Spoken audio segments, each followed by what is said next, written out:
సంగారెడ్డిలో TRS party జెండాను ఆవిష్కరించిన కల్వకుంట్ల కవిత.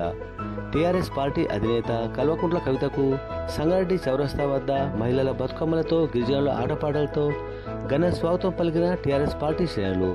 అనంతరం భారీ ర్యాలీతో వెళ్లి కలెక్టరేట్ ముందు తెలంగాణ తల్లి విగ్రహానికి పూలమాలలు వేసి జెండా పండుగ కార్యక్రమంలో భాగంగా తెలంగాణ రక్షణ సేన నాయకులతో కలిసి టీఆర్ఎస్ జెండాను ఆవిష్కరించారు. ఈ కార్యక్రమంలో టీఆర్ఎస్ పార్టీ జిల్లా ముఖ్య నాయకులు బాలయ్య, దయాకర్ రెడ్డి, సంఘమిత్ర, శ్రీనివాస్ రెడ్డి, చంద్రిక, కరుణాకర్తో పాటు ఇతర జిల్లా నియోజకవర్గ ముఖ్య నాయకులు, మహిళలు, టీఆర్ఎస్ పార్టీ శ్రేణులు, అభిమానులు పెద్ద సంఖ్యలో పాల్గొన్నారు.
చేయాలన్నా వద్దా? తెచ్చుకున్నదే తెలంగాణ నీళ్ల కోసం, నిధుల కోసం, నియామకాల కోసం. మరి నీళ్ల విషయంలో అన్యాయం చేస్తేవి ఇప్పటికీ సింగూరు కుంగుతూనే ఉన్నది. 2016-18 మా ప్రెస్ మిత్రులకు గుర్తుంటది. సింగూరు మొత్తం ఎండిపోయింది వానలు లేక. ఆనాడు రిపేర్ చేసే అవకాశం ఉండే కానీ చేయలే. ఇప్పుడు ఏమైతుంది పరిస్థితి? ఇవాళ బంద్ పెట్టి నిండా ఉన్న సింగూరుని ఖాళీ చేసి రిపేర్ చేసే పరిస్థితి వస్తుంది. ఎందుకు ఇట్లా డబుల్ ఖర్చులు? శ్రద్ధ లేని వ్యవహారం, శ్రద్ధ లేని పని, ప్రేమ లేని పని. అది మారాలంటే ఈ రాష్ట్రంలో మన ప్రాంతాన్ని ప్రేమించే కొత్త ప్రాంతీయ శక్తి రావాలి. కాబట్టే ఇవాళ తెలంగాణ రక్షణ సేన మీ ముందుకు వచ్చిందని చెప్పి సంగారెడ్డి జిల్లా ప్రజలందరికీ కూడా సవినయంగా నేను మనం చేస్తాను. ఇంకొక మాట, మీ సంగారెడ్డిలో రాజకీయం భలే మంచుకుంటుంది. ఆడ జగ్గారెడ్డి సాబ్ ఉంటాడు, ఇటు రఘునందన్ రావు ఉంటాడు, అట చింత ప్రభాకర్ గారు ఉంటారు, ఈ పక్క దామోదర్ రాజనరసింహ గారు ఉంటారు, ఆ పక్క హరీష్ రావు ఉంటారు. చూడడానికే వీళ్ళందరూ వేరే వేరే పార్టీలలో ఉంటారు, కానీ మొత్తం అంతా మ్యాచ్ ఫిక్సింగే. కంప్లీట్ కలిసి ఉంటారు అందరూ. కార్యకర్తల పరిస్థితి ఏంటంటే ఎవరి దగ్గరికి పోతే ఎవరికి మ్యాటర్ తెలుస్తుంది అర్థం కాని పరిస్థితి ఉంటుంది. కాబట్టి అటువంటి మ్యాచ్ ఫిక్సింగ్ రాజకీయాలు మానుకోవాలి. ఎందుకు మానుకోవాలంటున్నంటే జహీరాబాద్ డెవలప్ అవుతున్నది, కొంత ఎదుగుతున్నది. అక్కడ స్మార్ట్ సిటీ ప్రోగ్రామ్ తెచ్చుకున్నాం కష్టపడి. తర్వాత నిమ్స్ వచ్చింది, భూసేకరణ చేసిండు, అక్కడ పరిశ్రమలు వస్తున్నాయి. ఇప్పుడు అక్కడ బుల్లెట్ ట్రైన్ ఇస్తామని కేంద్ర ప్రభుత్వం డిపిఆర్లో మొదలు చెప్పింది. మొన్న కొత్తగా వచ్చిన డిపిఆర్లో బుల్లెట్ ట్రైన్ లేదు. మరి ఇంత రఘునందన్ రావు నోరేసుకొని అన్నిటికీ వస్తూ ఉంటాడు కదా, ఏమై రఘునందన్ రావు గారు ఎంపీ గారు, ఏమైంది డిపిఆర్లో బుల్లెట్ ట్రైన్ జైరాబాద్ రాకపోతే నీ నోటికి తాళం ఎందుకు పడ్డది? మరి ప్రతిపక్షాలు ఏమైనాయి? ఎందుకు ఇవాళ బీజేపీ నిలదీస్తలేరు? మ్యాచ్ ఫిక్సింగ్ రాజకీయాలతోని మన ప్రాంతానికి నష్టం జరుగుతుంటే చూస్తూ ఊరుకుంటే వేరే ఎవరైనా ఊరుకుంటారేమో కానీ మేము మాత్రం ఊరుకోము. టీఆర్ఎస్ పార్టీ ఆధ్వర్యంలో ఖచ్చితంగా జహీరాబాద్లో బుల్లెట్ ట్రైన్ వచ్చేదాకా కూడా నిలదీస్తూనే ఉంటాం, కొట్లాడుతూనే ఉంటాం. అట్లానే పటాన్ చెరువుకు ఎంఎంటీఎస్ చేస్తామన్నారు ట్రైన్. ఎందుకంటే పటాన్ చెరువు వాళ్ళంతా పాపం హైదరాబాద్లో ఎక్కువ పని చేసుకుంటారు. ట్రైన్ వస్తే పేదవాళ్ళకి సౌకర్యంగా ఉంటుంది. వస్తుందంటిరి, ఇల్లు తీసుకుంటారు, పేదవాళ్ళని ఇంట్లోకి వెళ్ళి బయట వేస్తారు, కాంపన్సేషన్ ఇవ్వలేదు, ఇంతవరకు కూడా ట్రైన్ రాలేదు. మరి దానికి జవాబుదారు ఎవరు? అడిగేటోళ్ళు ఎవరు? పటాన్ చెరువు ఎమ్మెల్యే ఉంటే ఏ పార్టీలు ఉన్నాడో ఎవరికి తెలియదు. సంగారెడ్డిలో ఒక పార్టీ ఎమ్మెల్యే గెలుస్తాడు, ఇంకో పార్టీ వాళ్ళు ఇనాగ్రేషన్లు చేస్తారు. ఇక్కడ ఏం అర్థం కాదు. ఆందోళన మనకు మంత్రి పదవి వచ్చింది, రాక మంత్రి పదవి వచ్చింది ఆందోళనలో, కానీ ఆనందపడదామంటే వాళ్ళ బావమరిది గారు సింగూరు కింద ఉన్న ఎఫ్టీఎల్ లోపల ఉన్న 200 ఎకరాల ల్యాండ్ మంత్రి గారి యొక్క బావమరిది గారు కబ్జా పెడుతున్నారు. ఎవరు అడగరు?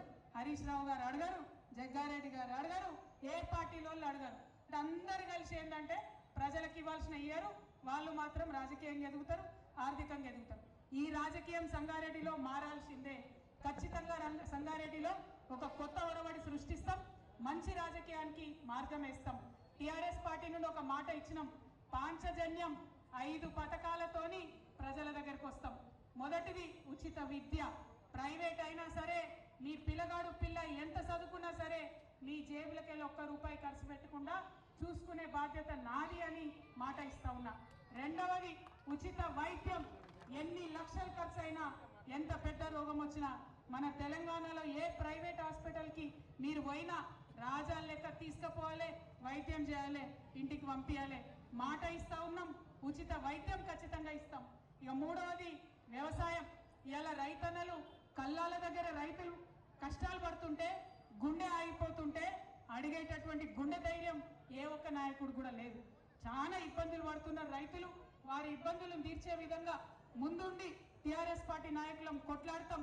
రేపు మీ దయ వల్ల అధికారంలోకి వచ్చిన తర్వాత ప్రతి ఆఫీసులో, అది ఎంఆర్ఓ ఆఫీస్ అయినా కలెక్టర్ ఆఫీస్ అయినా, రైతుకు సపరేట్గా టేబుల్ ఉంటుంది, ఒక కౌంటర్ ఉంటుంది. అక్కడ పోయి సార్ మా వడ్లు కొంటలేరంటే జవాబుదారీగా ఉండేటటువంటి ప్రభుత్వం నడుస్తుందని కూడా మీకు తెలియజేస్తా ఉన్నా. ఇక 4వ అంశం, మా యువ మిత్రులకు, ఆడపిల్లలు మగపిల్లలు అందరూ చదువుకుంటున్నారు. ఇవాళ ఉద్యోగాలు చేసుకోలేని పరిస్థితి, వ్యాపారాలు పెట్టుకోలేని పరిస్థితి. మేము అధికారంలోకి రాగానే 4 లక్షల ఉద్యోగాలు ఒకటే నోటిఫికేషన్ మొదటి సంవత్సరమే ఇస్తామని హ్యాపీగా తెలియజేస్తున్నా. అదేవిధంగా వ్యాపారాలు చేసుకోవాలనే పిల్లలకి 2 లక్షల నుంచి 20 కోట్ల వరకు కూడా బ్యాంకులతో సంబంధం లేకుండా డైరెక్ట్గా రుణం ప్రభుత్వం ఇస్తుంది. మీరు పెట్టుకునే వ్యాపారాలకు వెన్నుదన్నుగా మేము నిలుస్తామని సందర్భంగా తెలియజేస్తున్నాం. 5వది ఆఖరిది అతి ముఖ్యమైనది, సామాజిక న్యాయ తెలంగాణ సాధించాలి. ఇవాళ తెలంగాణ వస్తే సబ్బండ వర్గాలకు అధికారం వస్తుంది అనుకున్నాం. ఎస్సీలకైనా, ఎస్టీలకైనా, బీసీలకైనా అవకాశాలు వస్తాయి అనుకున్నాం. కానీ ఆ పరిస్థితి కనబడతలేదు. కాబట్టి ఖచ్చితంగా ఇవాళ మా రాజకీయ పార్టీల్లో పదవులు చూసుకుంటే ఎస్సీ, ఎస్టీ, బీసీలకే పెద్దపీట మేము వేస్తాం.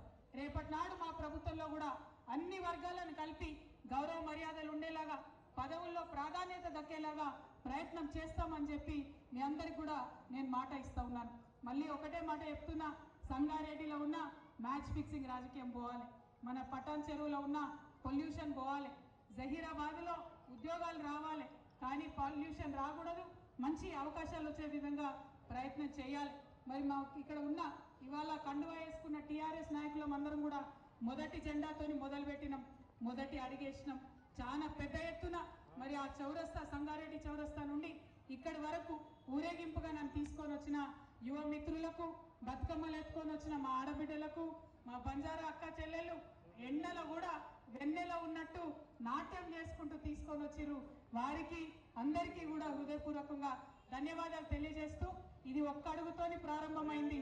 సంగారెడ్డి అంతటా విస్తరిస్తాం, జిల్లా జిల్లాలో జెండా ఎగిరేస్తాం, వచ్చే ఎన్నికల్లో అధికారాన్ని సాధిస్తాం, ప్రజల సేవలో నిమగ్నమవుతామని తెలియజేస్తూ మీ అందరి దగ్గర సెలవు తీసుకుంటున్నా. Thank you. జై తెలంగాణ.